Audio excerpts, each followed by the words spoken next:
بسم اللہ الرحمن الرحیم۔ السلام علیکم بچوں، آج ہم سبق نمبر 22 میری پیاری سائیکل کی مشق کریں گے۔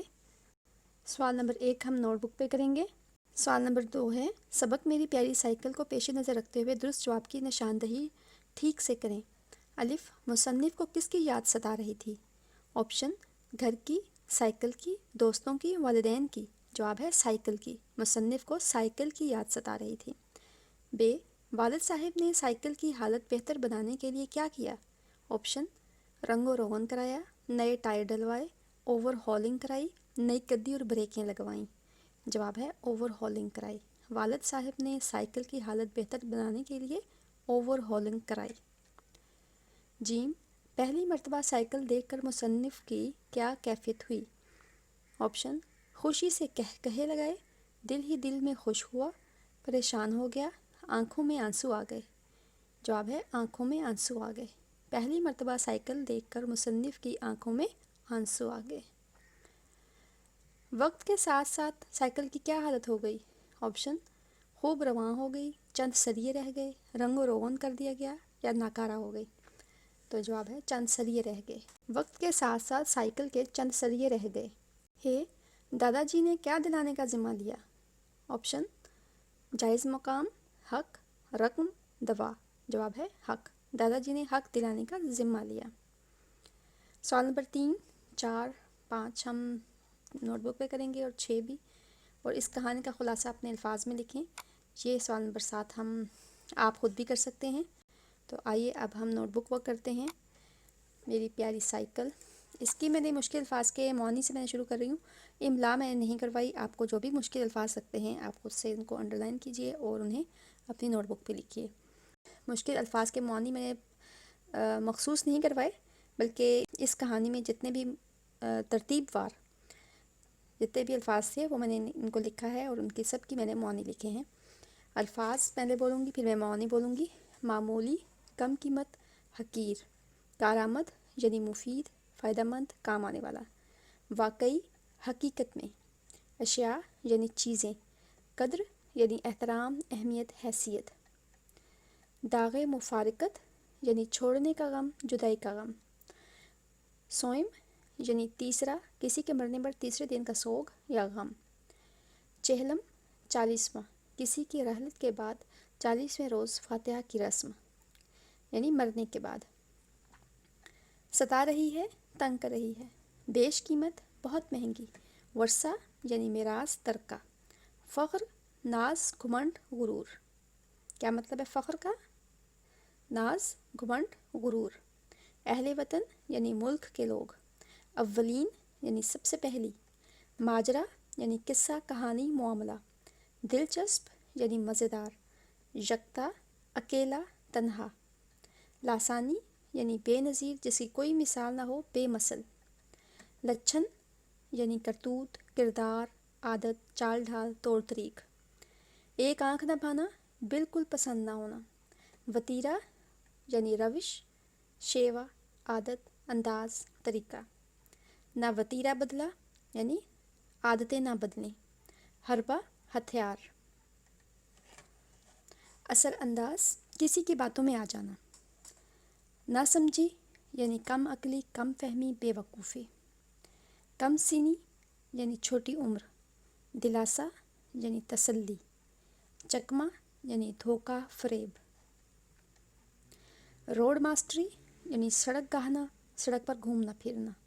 ٹال مٹول یعنی بہانہ، لیت و لال۔ ہیلے بہانے یعنی ٹال مٹول، مکر، فریب، آئیں بائیں شائیں کرنا۔ احتجاج یعنی ناراضی کا اظہار، خفگی کا اظہار، پرزور اعتراض کرنا۔ مرمت یعنی کسی ٹوٹی ہوئی چیز کو ٹھیک کرنا، مجازاً پٹائی یا مار پیٹ کرنا۔ انتظامیہ یعنی انتظام سنبھالنے والے، سرپرست۔ آشکارا یعنی ظاہر، عیاں، واضح۔ دبانا یعنی چپ کرانا، روب و داب میں رکھنا۔ مذاکرات یعنی بات چیت، گفتگو، مباحثے۔ ذمہ یعنی ذمہ داری، ضمانت، عہد، پیمان۔ تنخواہ دینا یعنی ٹال دینا۔ خوش قسمت یعنی خوش بخت۔ ہم عصر یعنی ہم عہد، ہم زمانہ، ایک وقت کا۔ عزیز یعنی پیارا، رشتہ دار، دوست۔ زمانہ قبل مسیح یعنی حضرت عیسیٰ علیہ السلام سے بھی پہلے کا زمانہ۔ آنسو بھر آئے یعنی اشک بھر آئے، رونا۔ والد محترم کے حضور پیش یعنی باپ کے سامنے حاضر ہونا۔ سنگین یعنی ناقابل برداشت، سخت، بھاری۔ زائد العمر یعنی زیادہ عمر کی۔ مقدر یعنی قسمت، چارو ناچار یعنی مجبوراً۔ مشفقانہ یعنی ہمدردانہ، مہربانی سے۔ اوور ہالنگ یعنی کسی مشین کے تمام پرزوں کو کھول کر معائنہ، صفائی اور درستی۔ انتہا یعنی حد، کایا ہی پلٹ چکی تھی یعنی حالت یا قسمت ہی بدل چکی تھی۔ عالم یعنی نظارہ، نقشہ، حسن، بہار، رونق، روپ، دنیا۔ مختلف معنی ہیں۔ صدائے احتجاج یعنی اعتراض کی آواز۔ ٹیپ ٹاپ یعنی آرائش، زیبائش۔ بے سود یعنی بے فائدہ، بیکار۔ سفید جھنڈا یعنی امن سلامتی کا پیغام دینے کا نشان۔ آمد کی اطلاع، آنے کی خبر۔ گردانے دہرانا یعنی ایک ہی بات بار بار کرنا۔ احترام، عزت، وقار۔ سر ہی نہ چڑھے، ٹکر ہی نہ مار دے۔ حادثہ یعنی سانحہ، الجھ یعنی جھگڑنا۔ خانگی معاملہ یعنی گھریلو مسئلہ۔ ضدی یعنی بات نہ ماننا، اپنی ہی بات منوانے والا۔ انوکھا یعنی عجیب، نرالا۔ مقصود یعنی غرض، مدعا، مقصد۔ ہنوز ابھی تک۔ دریافت، ایجاد، شناخت، تلاش۔ یکنشد دوشد یعنی ایک ساتھ دوسری مصیبت آ گئی۔ واقف، جاننے والا۔ بطور امانت یعنی امانت کے طور پر، امانتاً۔ اہل محلہ یعنی محلہ کے لوگ۔ تعجب، عجیب، حیرت، حیرانی۔ نگاہوں یعنی نظروں۔ ازراہ ہمدردی یعنی بطور ہمدردی، ہمدردانہ۔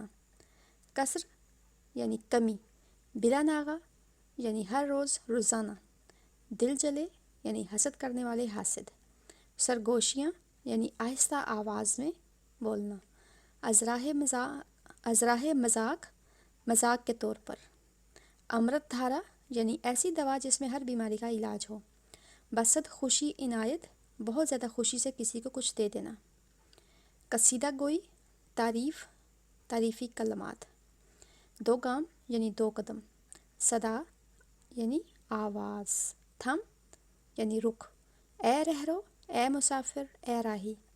دوران آزمائش یعنی امتحان کے دوران، آزمانے کے دوران۔ گلے شکوے یعنی شکایتیں۔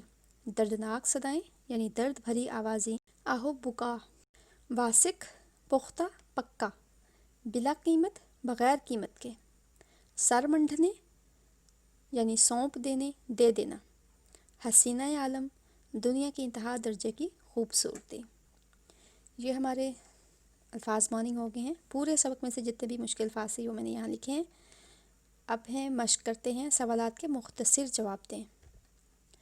سوال 1 ہے، ہم اپنی معمولی اشیاء کی قدر کب کرتے ہیں؟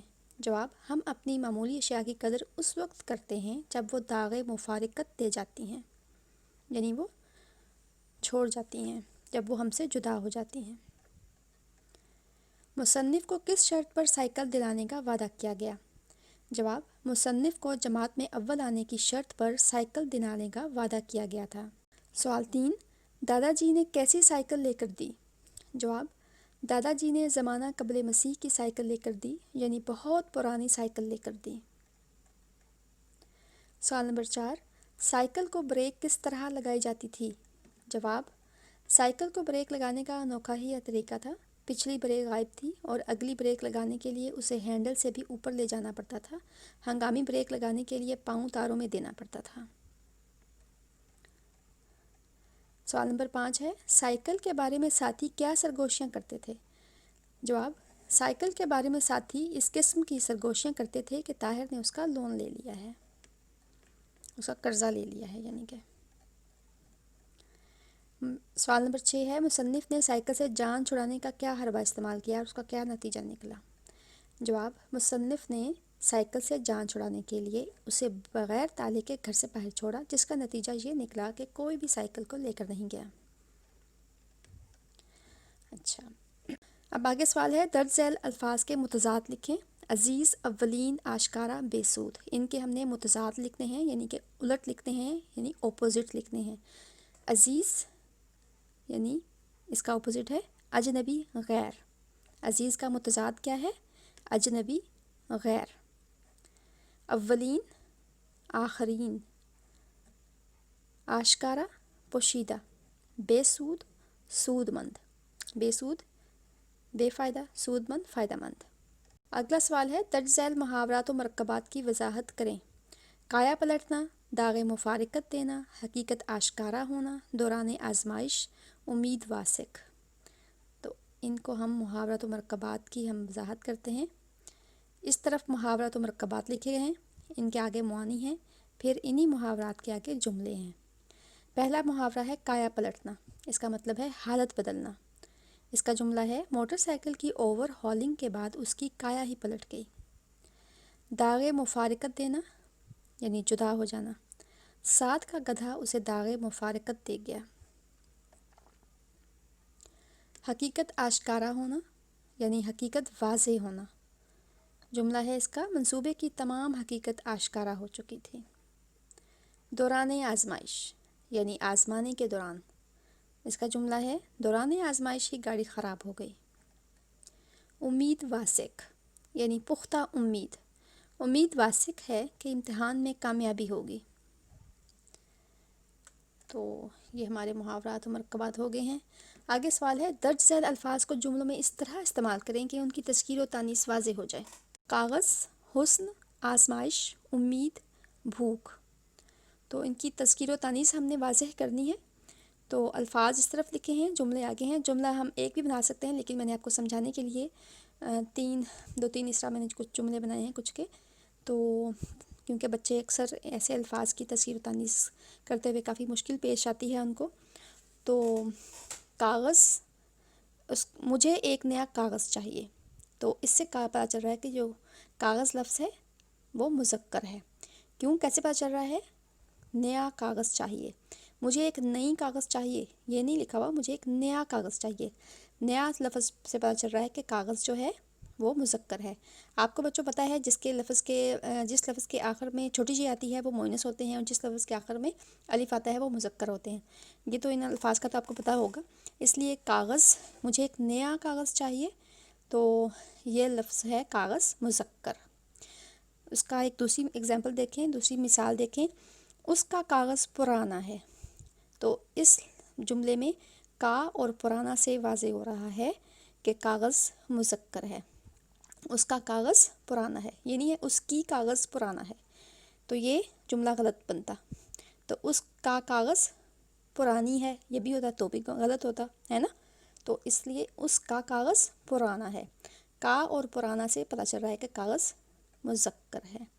آگے دیکھیں، بچے نے کاغذ پھاڑ دیا، پھاڑ دیا، کاغذ پھاڑ دیا، اس میں کا وغیرہ نہیں، لیکن آخری لفظ سے شروع پتہ چل رہا ہے کہ دیا، بچے نے کاغذ پھاڑ دی نہیں ہے، پھاڑ دیا، تو یہ جملہ ٹھیک ہے۔ تو اس دیا بھی مذکر ہے، کاغذ کے ساتھ مذکر آیا ہے اینڈ میں، تو اس لیے بچے نے کاغذ پھاڑ دیا۔ آپ دیکھیں کہ بعض دفعہ اس لفظ سے، جس لفظ کا ہم نے تذکیر بنانی ہے، اس لفظ کے بعض دفعہ پہلے جو آتا ہے اس سے پتہ چلتا ہے، بعض دفعہ پہلے اور بعد والے سے بھی پتہ چل جاتا ہے، اور بعض دفعہ صرف بعد اینڈ والے سے پتہ چلتا ہے، آخر والے لفظ سے پتہ چلتا ہے۔ اس طرح مختلف جملے بنا کر ہمیں پتہ چل جاتا ہے کہ اس لفظ کی تذکیر کیا ہے۔ تو بچے سے کاغذ پھٹ گیا، اگر یہ ہوتا بچے سے کاغذ پھٹ گیا، تو آخر میں آ رہا ہے گیا، تو اس سے بھی پتہ چل رہا ہے کہ لفظ کاغذ مذکر ہے۔ آگے چلتے ہیں، حسن، سائیکل کی اوور ہالنگ سے سائیکل کا حسن نکھر آیا۔ تو اس سے کیا پتہ چلا ہمیں؟ حسن کیا ہے؟ مذکر۔ آسیہ کا حسن نکھر آیا، تو کا اور آیا ہمیں بتا رہے ہیں کہ حسن کیا ہے؟ مذکر۔ آزمائش، استاد نے اپنے شاگرد کی آزمائش کی، تو اس جملے سے ہمیں کیا پتہ چل رہا ہے کہ آزمائش لفظ کیا ہے؟ مؤنث۔ استاد نے اپنے شاگرد کی آزمائش کیا، کیا نہیں ہے، کی جملہ ٹھیک ہے، تو اس لیے آزمائش کی، استاد نے اپنے شاگرد کی آزمائش کی. تو ان دونوں جملوں سے پتہ چل رہا، دونوں الفاظ سے پتہ چل رہا ہے کہ آزمائش مؤنث ہے. استاد نے اپنے شاگرد کی آزمائش کی. آگے چلتے ہیں. امید. سعدیہ کو نئی کار ملنے کی امید تھی. تو امید سے پہلے ایک تو کی آیا ہے اور تھی آیا ہے. تو اگر یہ بھی ہوتا سعدیہ کو نئی کار ملنے کی امید ہے، تو بھی اس کی سے پتہ چل رہا ہے کہ امید جو لفظ ہے وہ مؤنث ہے. ٹھیک ہے. آگے ہے اکبر کو فتح کی امید تھی. تو اکبر کو فتح کی امید، کی امید، امید سے پہلے کی آیا، مؤنث آیا، تو اس لیے لفظ امید مؤنث ہے. اگر یہ ہوتا اکبر کو فتح کی امید ہے، تو بھی کی سے پتہ چل رہا ہے کہ امید لفظ مؤنث ہے. اس حکومت سے لوڈ شیڈنگ ختم ہونے کی امید تھی. دادا کی امید ٹوٹ گئی. اس جملے میں دیکھیں کی اور گئی سے پتہ چل رہا ہے کہ امید لفظ مؤنث ہے. ایک اور امید نظر آئی. اب اس میں آئی آخری لفظ سے پتہ چل رہا ہے کہ امید مؤنث ہے. اس طرح ہم جب مختلف جملے بناتے ہیں تو ہمیں بالکل کلیئر پتہ چل جاتا ہے کہ کون سا لفظ مذکر ہے اور کون سا مؤنث ہے. بھوک. بچے کو بھوک لگی ہے. تو اس جملے میں لگی سے پتہ چل رہا ہے کہ بھوک مؤنث ہے. بچے کو بھوک لگا ہے. اگر یہ ہوتا تو کیا ہوتا؟ یہ فقرہ غلط ہوتا. تو بچے کو بھوک لگی ہے. صحیح جملہ بھی بنانا ہے اور تذکیر بھی واضح کرنی ہے. تو اس لیے اس جملہ صحیح بنا کر ہم نے تذکیر و تانیث واضح کرنی ہے. بچے کو بھوک لگی ہے، تو بھوک کیا ہے؟ مؤنث. تو ہمارا یہ چیپٹر کمپلیٹ ہو گیا ہے. امید ہے آپ کو اچھی طرح سے سمجھ آ گئی ہوگی، اور اپنا فیڈ بیک کمنٹ باکس میں دینا مت بھولیے گا. اللہ حافظ. بچوں، اگر ابھی تک آپ نے ہمارے چینل کو سبسکرائب نہیں کیا تو آپ سبسکرائب کر لیجئے، تاکہ ہماری ہر نئی آنے والی ویڈیو کا نوٹیفیکیشن سب سے پہلے آپ کو ملے.